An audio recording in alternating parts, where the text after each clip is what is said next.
प्रधानमंत्री नरेंद्र मोदी के सामने अपनी बात को पूरी बेबाकी से रखने वाले केंद्रीय मंत्री नितिन गडकरी का कद अब पार्टी में छोटा कर दिया गया है। खुद को नरेंद्र मोदी के उत्तराधिकारी मान रहे नितिन गडकरी के लिए अब पार्टी में सम्मानजनक स्थिति बनाए रखना भी मुश्किल हो रहा है।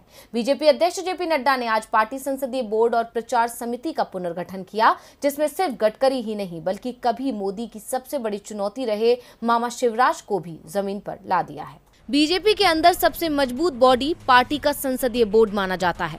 जो भी नेता इसका हिस्सा होता है, माना जाता है कि पार्टी की नीति बनाने में उसकी राय सबसे महत्वपूर्ण होती है। संसदीय बोर्ड में अभी तक 40% सीटें खाली थीं और आज बीजेपी अध्यक्ष जेपी नड्डा ने संसदीय बोर्ड का पुनर्गठन कर सभी सीटें भर दी।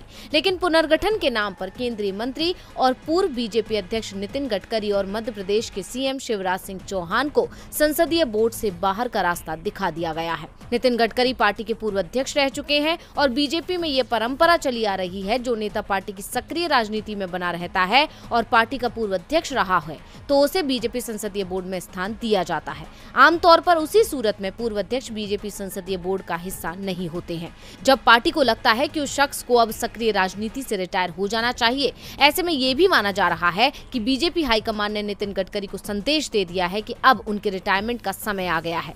गडकरी को सिर्फ संसदीय बोर्ड से ही नहीं हटाया गया बल्कि 15 सदस्यीय चुनाव समिति में भी उन्हें जगह नहीं मिली है।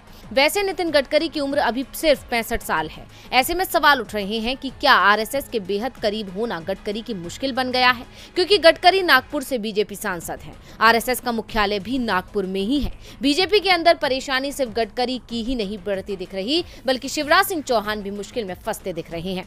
उम्र में शिवराज गडकरी से 2 साल छोटे हैं। बीजेपी के अंदर शिवराज का नाम सबसे ज्यादा समय तक सीएम रहने वाले नेताओं में सबसे ऊपर है। 2014 के लोकसभा चुनाव में बीजेपी के अंदर पीएम उम्मीदवार के रूप में नरेंद्र मोदी को सबसे कड़ी टक्कर शिवराज सिंह चौहान से ही मिली थी और अब उनका नाम भी पार्टी संसदीय बोर्ड और चुनाव समिति से हटा दिया गया है। ऐसे में ये सवाल भी उठने लगे हैं कि अगले साल के अंत में होने वाले एमपी विधानसभा चुनाव से पहले बीजेपी प्रदेश में नेतृत्व परिवर्तन भी कर सकती है। बीजेपी संसदीय बोर्ड में जिन नेताओं को शामिल किया गया है उनमें जगत प्रकाश नड्डा अध्यक्ष, नरेंद्र मोदी, राजनाथ सिंह, अमित शाह, बीएस येदियुरप्पा, सर्बानंद सोनोवाल, के लक्ष्मण, इकबाल सिंह लालपुरा, सुधा यादव, सत्यनारायण जटिया, बीएल संतोष सचिव हैं। जबकि चुनाव समिति में संसदीय बोर्ड में शामिल नामों के अलावा भूपेंद्र यादव, देवेंद्र फडणवीस, ओम माथुर, बंथी श्रीनिवास को जगह दी गई है।